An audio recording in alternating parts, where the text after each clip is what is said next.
आज के ज़माने में ओवर थिंकिंग, ज़रूरत से ज़्यादा सोचना और स्ट्रेस किसे नहीं है, हर किसी को है। सर्वेस बताते हैं कि 92% तक लोगों को स्ट्रेस है।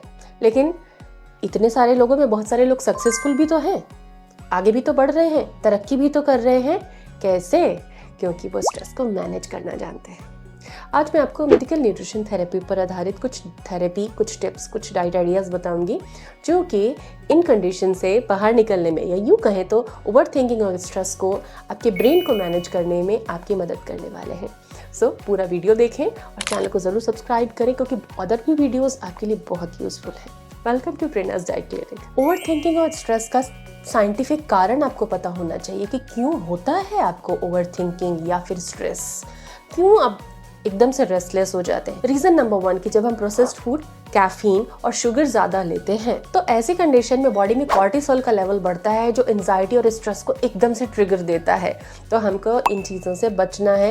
भाई नेचुरल खाओ, जो 60 साल पहले हमारे देश के लोग, हमारे पूर्वज भी खाते थे। इसके अलावा दूसरी न्यूट्रिशनल एफिशिएंसीज, मैग्नीशियम, B12 और ओमेगा 3 अगर डाइट में कम रहता है तो ये दिमाग को रेस्टलेस बनाता है और ओवर थिंकिंग होती है, स्ट्रेस होता है, एंजाइटी होती है। तो जो भी आपके नियर एंड डियर में है, जिनको ये प्रॉब्लम है, उनको ये वीडियो भेजना अब आपकी बड़ी जिम्मेदारी होती है ताकि वो खुद को ठीक कर पाए। गट और ब्रेन का एक डीप कनेक्शन होता है। गट को सेकंड ब्रेन भी कहा जाता है। अगर पेट या इंटेस्टाइन डिस्टर्ब है, गट फ्लोरा ठीक नहीं है तो ब्रेन फंक्शन में प्रॉब्लम होना लाजमी है। तो गट को अच्छा करना बहुत ज़रूरी है। गट के लिए मैंने आपको बहुत सारे फर्मेंटेड फूड के आइडियाज़ बताए हैं, उस पर वीडियो शेयर कर चुकी हूँ, उन्हें आप देख सकते हैं। इस वीडियो में भी कुछ मैं डिस्कशंस करूँगी। अब हम बात करते हैं कि क्या डाइट थेरेपी लेनी है अगर ओवर थिंकिंग और स्ट्रेस आपको रहता है। तो वन डे मैजिक नहीं है कि ऐसे हाथ घुमाया और जादू हो गया। जी नहीं, आपको हफ्ता 10 दिन चीज़ों को फॉलो करना है और फिर रिजल्ट देखना है कि बॉडी में चेंज कितना आया है।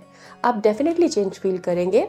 एक हफ्ते इन आइडियाज़ को ज़रूर फॉलो कीजिए। तो सबसे पहले सुबह का एक ड्रिंक आपको पीना चाहिए। सुबह उठ के डेफिनेटली हर भारतीय, हर कोई कुछ ड्रिंक पीता है। सादा पानी तो हम सभी पीते हैं। उसमें आपको कुछ चीज़ें मिला लेनी चाहिए, जैसे थोड़ी सी हल्दी मिला लेनी चाहिए, थोड़ा सा लेमन ऐड कर लेना चाहिए। लेमन सबको बहुत ज़्यादा अच्छा नहीं लगता, कम मिला सकते हैं, ज़्यादा मिला सकते हैं, जितना आपकी टॉलरेंस है उतना आप लेमन जूस डाल सकते हैं। और थोड़ा सा उसके अंदर आपको हनी ऐड करना है, एक छोटा चम्मच। हमारे बहुत सारे व्यूवर्स पूछते हैं कि जो आप चीज़ें वीडियो में बताते हो वो हमें कहीं मिलती नहीं, तो मैं उन सबके लिंक सजेशन में दे देती हूँ ताकि आपको उन्हें जानना, समझना और यूज़ करना आसान हो। अब जो ये ड्रिंक मैंने बताई, ये क्या जादू करने वाली है? ये वो जादू करने वाली है जिससे कि सेरोटोनिन रिलीज होता है, जिससे कि हम हैप्पी फील करते हैं। हैप्पी हार्मोन कहा जाता है उसको। तो सेरोटोनिन बूस्ट के लिए मॉर्निंग में ये ड्रिंक आपको हर दिन लेनी है। इंडियन रसोई के 5 ऐसे फूड जो आप अपने स्नैकिंग में, मंचिंग में, अपनी डेली रूटीन में ज़रूर शामिल करें। नंबर 1 है तुलसी।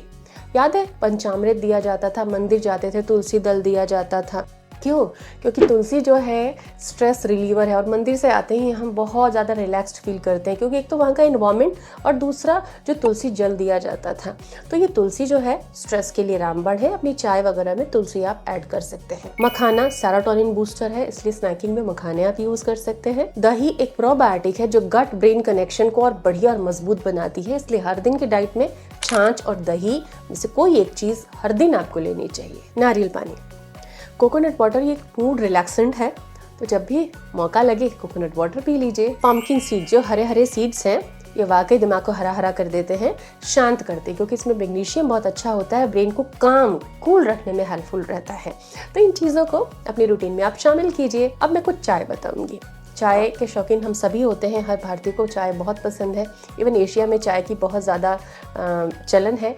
तो कुछ ऐसी चाय जो स्वाद ही नहीं, आपके स्ट्रेस एंजाइटी को भी हैंडल कर देती है, आपके लिए बहुत मददगार होगी ये चाय। नंबर 1 है ब्राह्मी और तुलसी की चाय। ये मेंटल फोकस और क्लैरिटी को इम्प्रूव करती है। दूसरी अश्वगंधा चाय, ये एड्रिनल्स को सपोर्ट करती है और स्ट्रेस मैनेजमेंट करती है। तीसरी है कैमोमाइल टी। इसको रात को सोने से पहले आप ले सकते हैं। ये नींद को बेटर बना के आपके ब्रेन फंक्शन को अच्छा करती है, आपके स्ट्रेस को कंट्रोल करती है। तो ये हुए स्ट्रेस मैनेजमेंट के अमेजिंग आइडियाज। गट हेल्थ अच्छा है तो मेंटल हेल्थ अच्छा है, तो कुछ बात गट हेल्थ की भी करते हैं। गट हेल्थ के लिए सबसे इंपॉर्टेंट है कि आप अपने बॉडी में डेली थोड़ी मात्रा में कुछ प्रोबायोटिक्स लें।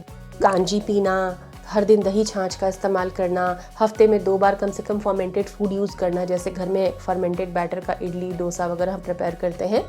इससे क्या होता है, गट बैक्टीरिया अच्छे होते हैं और हमारा गट ब्रेन कनेक्शन इम्प्रूव होता है। स्ट्रेस और एंजाइटी को दूर करने के लिए एक अमेजिंग ब्रेन टॉनिक स्मूदी मैं आपको शेयर करने जा रही हूँ, जिसमें आपको थोड़ा सा बनाना लेना है, एक प्रॉपर राइपन बनाना, नॉर्मल राइपन बनाना लेना है आपको, थोड़े से चिया सीड्स लेने हैं 1 चम्मच आपको आलमंड बटर लेना है, थोड़ा सा मिल्क लेना है, वो आलमंड मिल्क भी हो सकता है या फिर डेयरी का मिल्क हो सकता है। इसकी स्मूदी बनाए और एज ए इवनिंग स्नैक आप इसको यूज कर सकते हैं। इवनिंग तक आते आते आप एग्जॉस्ट हो जाते हैं और एक बूस्ट चाहिए होता है, तो ये सारी चीजें ब्रेन बूस्टर हैं और स्ट्रेस को स्क्वीज आउट करके निकाल देंगी। कुछ लाइफस्टाइल आइडिया, रात को 10 बजे तक सोना, लेट नाइट नहीं जगना, डिजिटल एक्सपोजर नहीं रखना, 10 सोना है तो 9 बजे के बाद से आप मोबाइल देखना छोड़ दीजिए, खाना समय पर खा लीजिए रात का, सुबह या शाम को या फिर दोनों समय थोड़ा अनुलोम विलोम और भ्रामरी प्राणायाम कीजिए। जिंदगी बड़ी खूबसूरत हो जाएगी, बहुत अनमोल है जिंदगी, इसको संभालें, संजोए और खूबसूरत बनाएं। ये आइडियाज अगर आप फॉलो करते हो तो डेफिनेटली जिंदगी को आप अच्छे से एंजॉय कर पाएंगे और इफिशिएंटली अपनी जिंदगी की सारी जिम्मेदारियां और काम भी पूरे कर सकेंगे। Do share this video if you like it. Thank you.